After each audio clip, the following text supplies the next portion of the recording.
ओम शांति। आज हम जानेंगे कि हमें राजयोग क्यों करना चाहिए। कोई भी अभ्यास कोई व्यक्ति केवल तभी करता है जब उससे उसे कोई प्राप्ति होती है।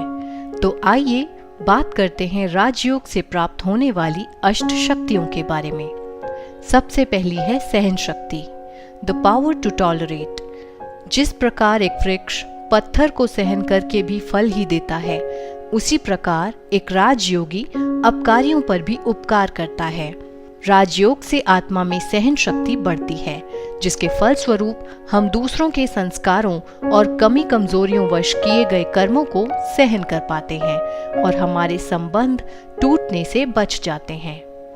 दूसरी है समाने की शक्ति, द पावर टू एडजस्ट।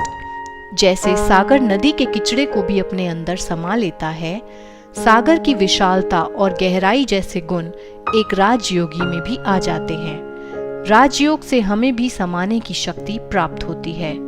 हम दूसरों की छोटी बड़ी बातों को अपने अंदर समा लेते हैं और उनका वर्णन दूसरों को नहीं करते, और इस तरह से हम निंदा और परचिंतन जैसी बुरी आदतों से दूर हो जाते हैं। तीसरी है परखने की शक्ति, द पावर टू डिस्क्रिमिनेट। जैसे जौहरी को हीरे की परख होती है कि हीरा असली है या नकली। आज के आर्टिफिशियल वातावरण में चारों ओर दिखावा और बनावट है। बहुत से लोग समाज में अच्छाई का मुखौटा पहनकर चलते हैं, किंतु उनके अंतर मन में अकल्याण की भावना होती है। इससे कई बार मनुष्य आत्माएं असली और नकली में फर्क ना करने के कारण धोखा खा जाती हैं। राजयोग मनुष्य आत्माओं में परख शक्ति को बढ़ाता है।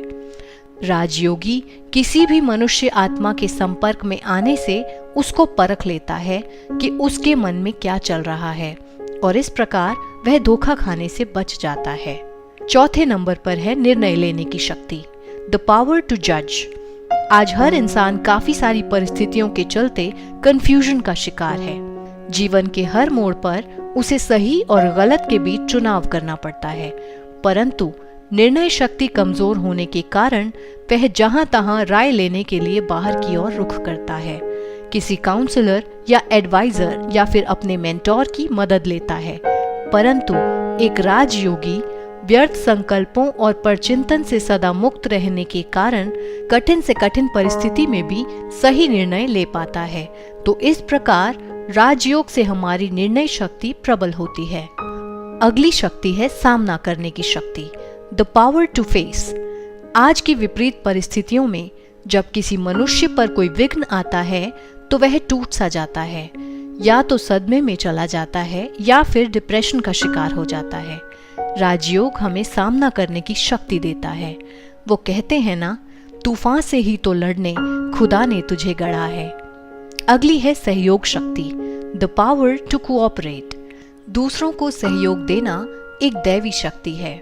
आज सभी मनुष्य सहयोग देने से पहले ये सोचते हैं कि इससे मेरा क्या फायदा होगा। राजयोग हमें सहयोग देना सिखाता है।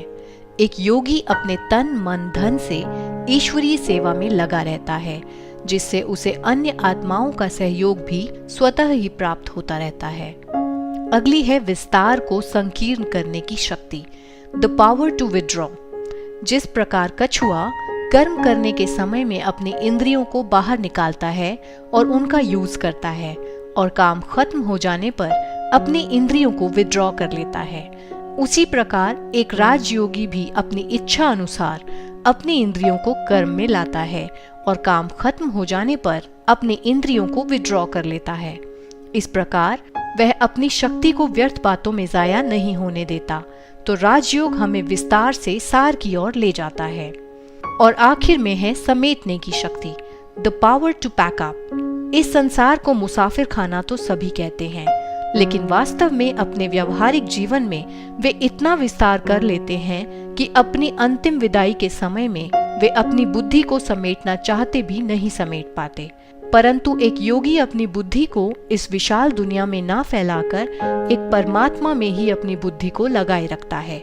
जब हमें किसी यात्रा पर जाना होता है तो हम अपना बोरिया बिस्तर बांध लेते हैं। उसमें हम केवल वही सामान रखते हैं जो हमें साथ ले जाना होता है।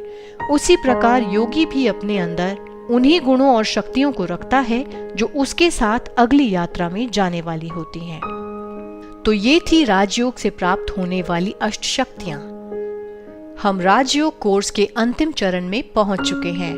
बहुत जल्द यह कोर्स कंप्लीट हो जाएगा। आप भी इन वीडियोस को अपने संपर्क में आने वाले लोगों के साथ जरूर शेयर करें। इससे उन्हें भी ईश्वर का सत्य परिचय मिल सकेगा। ओम शांति।